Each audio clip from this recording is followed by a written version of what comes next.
بسم الله الرحمن الرحيم وإذا أخذنا ميثاق بني إسرائيل لا تعبدون إلا الله وبالوالدين إحسانا وذي القربى واليتامى والمساكين وقولوا للناس حسنا وأقيموا الصلاة وآتوا الزكاة ثم توليتم إلا قليلا منكم وأنتم معرضون وإذا أخذنا ميثاقكم لا تسفكون دماءكم ولا تخرجون أنفسكم من دياركم ثم أقررتم وأنتم تشهدون ثم أنتم هؤلاء تقتلون أنفسكم وتخرجون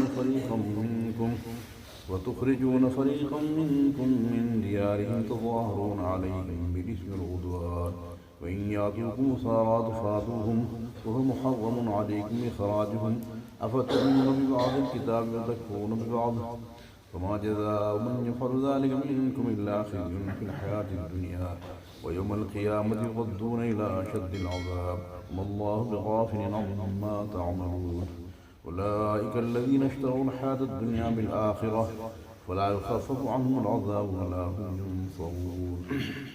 پہلی آیت میں باری تعالیٰ نے بنی اسرائیل کے اوپر کئی احکامات لاگو کیے ہیں جو ہمارے لیے بھی عمل میں لانے ضروری ہیں.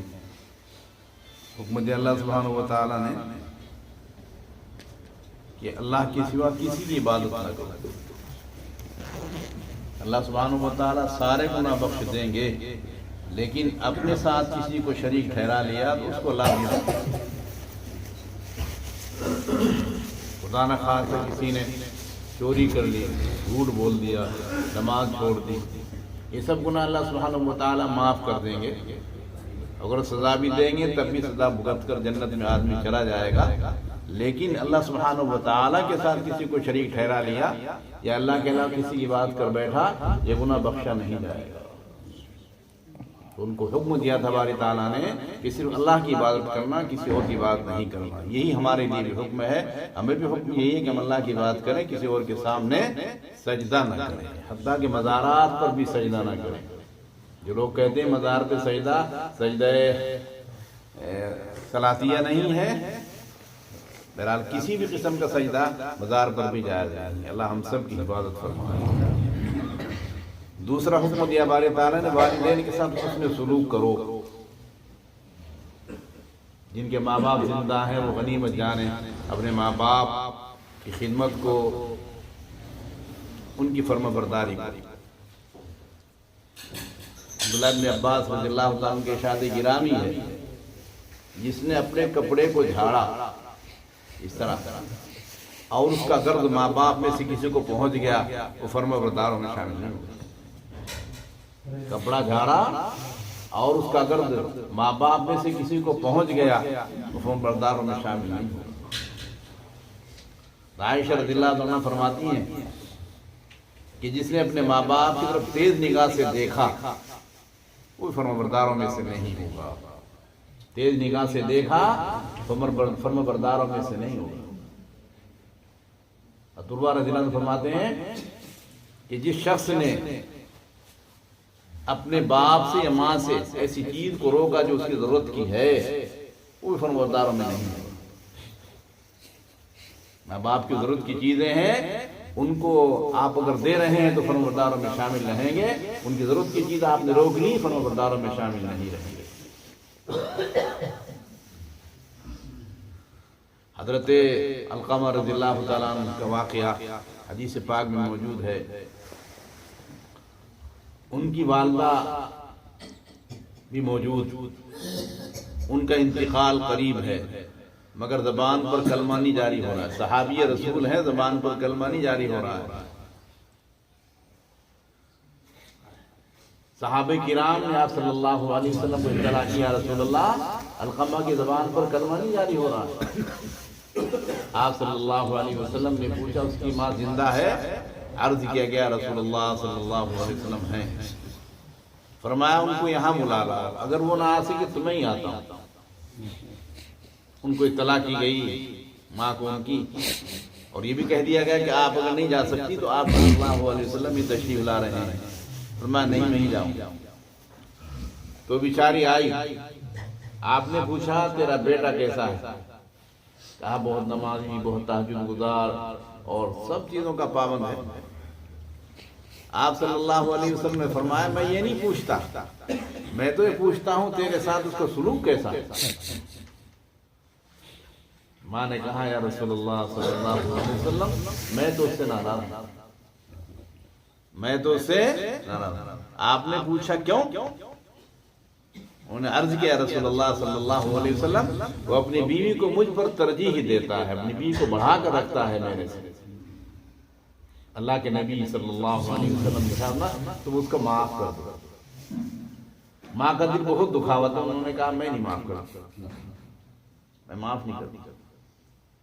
اللہ کے نبی صلی اللہ علیہ وسلم تو ہر دکھ کی دوا تھے، ہر ایک کے لیے رحمت تھی آپ صلی اللہ علیہ وسلم۔ اللہ ہمیں اپنے نبی کی قدر کی توفیق عطا فرمائے۔ آپ صلی اللہ علیہ وسلم نے صحابہ سے فرمایا لکڑیاں جمع کرو اور ان میں آگ لگاؤ اور ان کاموں کو اس میں جلاؤ۔ ماں ہوتی ہے، سب کی ماں ایسی ہیں، نہ سوچے میری ماں سخت ہے، نہیں، سب کی ماں ایسی ہے، اس کا دل آپ کے لیے بالکل اندر سے خوش۔ ماں نے کہا میرے سامنے میرا بیٹا آگ میں جلایا جائے یا رسول اللہ صلی اللہ علیہ وسلم میں اس کو برداشت نہیں کرتی۔ آپ نے فرمایا اگر ہم یہاں آگ میں نہیں جلائیں گے تو جہنم کی آگ میں جلے گا۔ آپ معاف نہیں کر رہے ہیں تو جہنم کی آگ میں جلے گا۔ ماں نے کہا یا رسول اللہ صلی اللہ علیہ وسلم معاف کر رہے ہیں، ادھر معاف کے ادھر زبان پر کلمہ جاری ہے۔ اللہ نے اپنے ماں باپ کی قدر کی توفیق عطا فرمائے۔ صحابی کا ہی بات شکایت کیا رسول اللہ صلی اللہ علیہ وسلم میرا باپ میرے مال میں سے خرچ کرتا رہتا ہے اور میرا مال بڑھاتا ہے۔ اللہ کے نبی صلی اللہ علیہ وسلم نے فرمایا یہ حال برا ہو، ان کے باپ حاضر خدمت ہو گئے۔ آپ نے پوچھا ارے تم اپنے بیٹے کے مال کو کھا جاتے ہو؟ عرض کیا رسول اللہ صلی اللہ علیہ وسلم میں اس کے مال میں سے کتنا لیتا ہوں اپنی ذات پر خرچ کرتا ہوں، اس کے میرے نکاح میں جو اس کی خار ہے اس پر خرچ کرتا ہوں اور میں اس کے پاس سے کچھ نہیں لیتا۔ آپ کی زبان مبارک پر آیا لفظ ہاں میں سمجھ گیا۔ اور پھر آپ نے فرمایا ارے تو نے جو اشعار بنائے ہیں جن کو ابھی تک تیرے کانوں نے بھی نہیں سنا ہے وہ سناؤ۔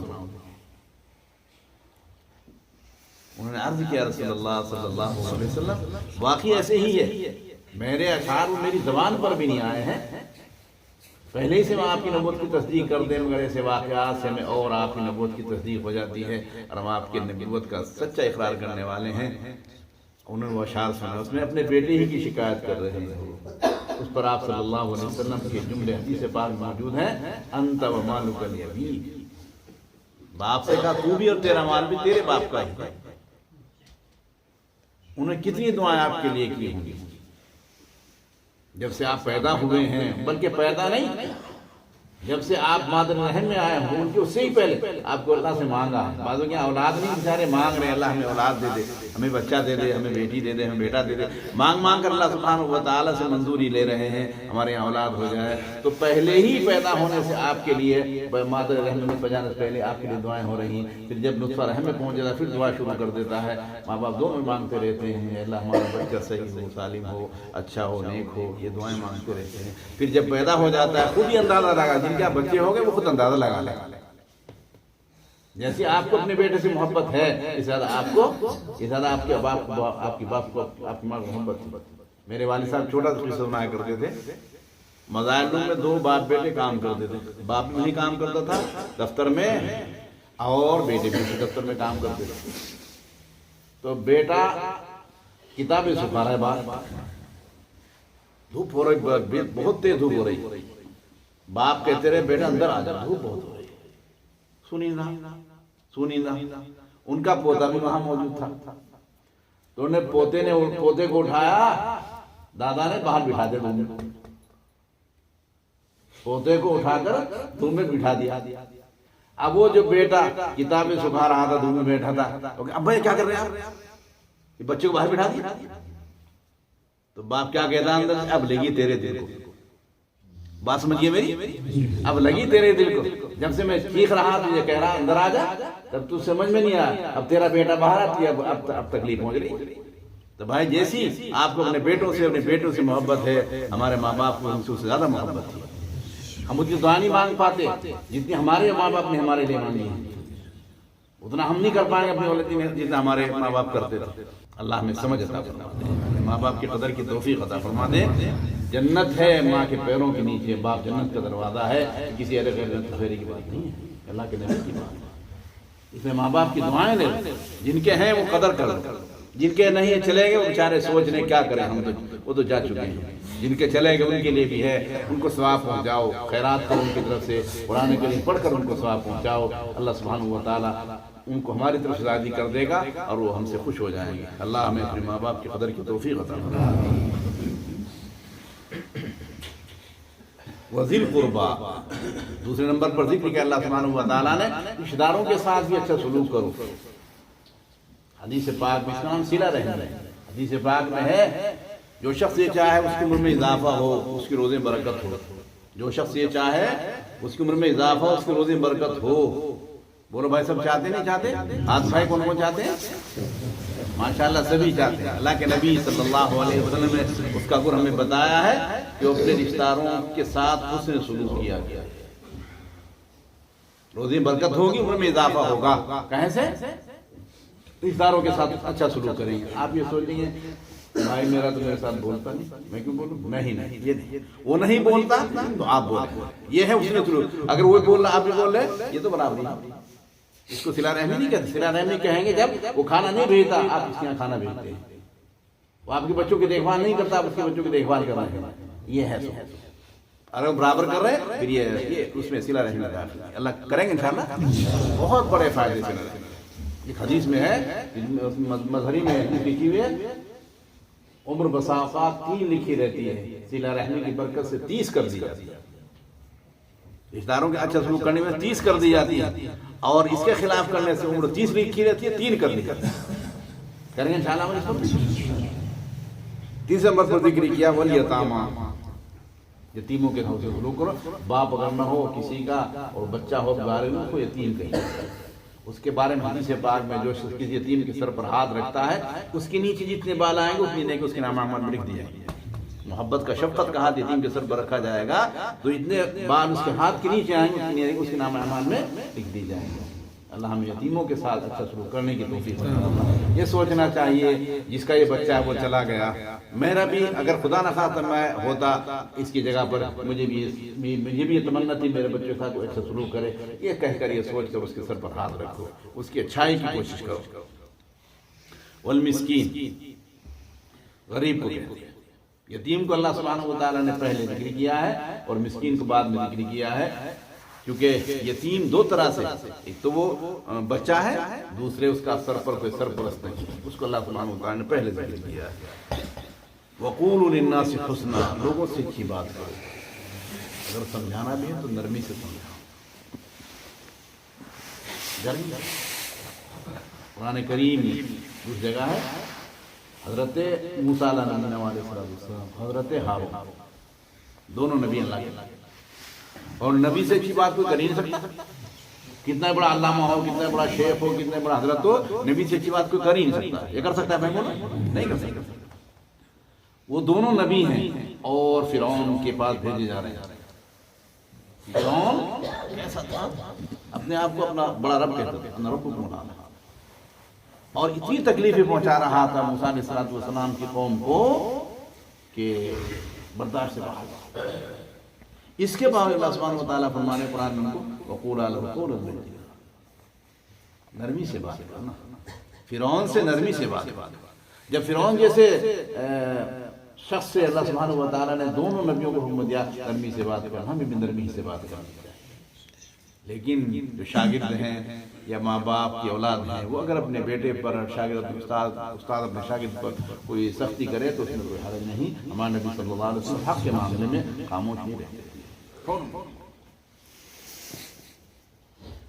واقعی الصلاۃ، نمازوں کو قائم کرو، زکوٰۃ کو ادا کرو، کریں گے انشاءاللہ تمام کے ساتھ۔ دیکھو نماز تو پڑھ ہی رہے ہیں، لیکن اگر ہماری نماز تکبیر اولیٰ کے ساتھ ہو جائے تو کتنا اچھا۔ اگر ہم اکیلے آ کر مسجد نماز پڑھ رہے ہیں ایک نماز اور اس مسجد میں بڑی جامع مسجد ہے، یہ بھی جامع مسجد ہے، یہ 500 نماز ملے. تو کون بیوقوف ہے؟ اگر آپ کو ایک کے بجائے 500 مل رہے ہیں تو کون بیوقوف ہے؟ اگر اس معاملہ دنیا کے معاملات کا، دنیا کے کاموں کا ہو، ہر ایک آدمی بھاگے گا، میں بھاگوں 500 روپے ملیں گے. یہ کیوں نہیں فکر ہمیں ہو رہی ہے کہ ہمیں نماز جو ہے جماعت کے ساتھ پڑھنی ہے؟ کر پڑھیں گے انشاءاللہ. نماز اس کو نماز نہیں کہتے کہ بس وہ تو ٹالنا ہے. نماز وہی ہے جو تکبیر پڑھنے کی صورت میں ادا کی جائے. کریں گے انشاءاللہ. کوشش کرو کہ سب کے ہاتھوں میں گھڑیاں بنی ہوئی ہیں، موبائل سب کی جیبوں میں ہیں، ان میں ٹائم صحیح آ رہا ہے. امام صاحب پہلے نہیں کھڑے ہوتے، یا ہوتے کھڑے کہیں کے بھی دیکھ لیں امام صاحب وہ ٹائم پر ہی کھڑے ہوتے. ہمارے ہاتھوں میں گھڑی ہاتھوں میں کیوں نہیں ٹائم پر پہنچ پاتے؟ اگر ٹرین کا ٹکٹ ہے 1 گھنٹہ پہلے پہنچیں گے اسٹیشن پر، ہوائی جہاز کا ٹکٹ 4 گھنٹے پہلے لائن میں لگیں گے جا کر. تو اللہ کے حکم کے لیے ہم کیوں نہیں آگے تیار ہیں؟ کریں گے انشاءاللہ. زکوٰۃ ادا کرو. یاد رکھو جن لوگوں کے مالوں میں گھاٹے ہوئے ہیں، اللہ کا فیصلہ ہے، میں نہیں کہہ رہا ہوں. نبی امین صلی اللہ علیہ وسلم کے ارشاد گرامی ہے، جس مال کی زکوٰۃ نہیں دی جائے گی نہ اس کو آگ جلائے گی، نہ پانی بہائے گا اس کو، نہ چوڑ لے جائے گا. اللہ کے نبی کا ارشاد ہے. اب یہ سوچو، آپ بہت سارے لوگوں کو ہم نے کہا اجی زکوٰۃ تو دے دیں. سوچو، آپ غور کرو، تھوڑا اپنے مال میں غور کرو، کتنا مال آپ کا زکوٰۃ دیا ہوا تھا. یقیناً کو کوتاہی ہوئی ہے مال میں، ورنہ اللہ سبحانہ و تعالیٰ نہیں چھینتے. اپنے مال میں غور کرو، ہم سے زکوٰۃ نہیں ادا ہوئی، یا ہم نے وہ دوسرے نمبر کا مال لیا. بات میں دوسرا نمبر سمجھ رہے؟ یہاں بولو دور سے، ڈرو نہیں. اس بھائی اتنے فیصد کا دینا، 1 لاکھ پہ ہم آپ کو 1,05,000 روپے دیں گے 3 مہینے کے لیے دے دو. وہ لیا ہے مال، تب بھی آپ کو گھاٹا ہونا ہے. پھر کبھی فائدے کی کوشش نہ کریں، نومی کریں گے زکوٰۃ صحیح معنی میں. اور اس کو چھوڑ دو لینا. آپ چھوٹا کاروبار کر لو، یہ ضروری نہیں کروڑوں کا کاروبار کرو. آپ جو 1000 روپے میں کاروبار کرو، اپنے اصلی پیسے لگاؤ گے، اللہ سبحانہ و تعالیٰ برکت عطا فرمائے. ایک صحابی عبدالرحمن بن عوف، ایک صحابی ہیں، بہت مشہور صحابی ہیں. ان کا آپ صلی اللہ علیہ وسلم نے ایک انصاری سے جوڑ کر دیا. مدینہ منورہ میں پہنچنے کے بعد آپ صلی اللہ علیہ وسلم نے مہاجرین کو انصار کو جوڑ دیا. تو کیسے تھے انصار؟ اللہ سبحانہ و تعالیٰ ہمیں بھی ان کی عادت کو اپنانے کی توفیق عطا فرمائے. وہ انصاری نے کہا بھائی میرے 2 بھی ایک تو لے دو، 2 کمرے ہیں، ایک تو لے لے، میرے سامان آدھا تیرا آدھا نہیں. وہ کیا جواب دیا؟ بھائی تمہارا سامان تمہیں مبارک، تمہارا سامان تمہیں مبارک ہو. مجھے تو بازار کا راستہ بتا رہا. تھوڑے بہت پیسے تھے، بازار میں چلے گئے، اور بازار میں جانے کے بعد کچھ گھی خریدا، مکھن خریدا، اس میں تھوڑا سا بچ گیا. اسی طرح بچاتے شادی میں کر لی.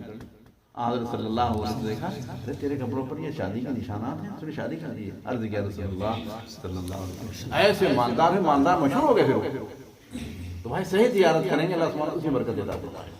اسے سودی پیسے سے بچو بالکل، اور اس کے ساتھ ساتھ زکوٰۃ ایک بيسے کی دینے کی کوشش کرو، انشاءاللہ گھاٹا کھانا. اپنی طرف سے نہیں کہہ رہا ہوں، اللہ کے نبی کا فرمان ہے.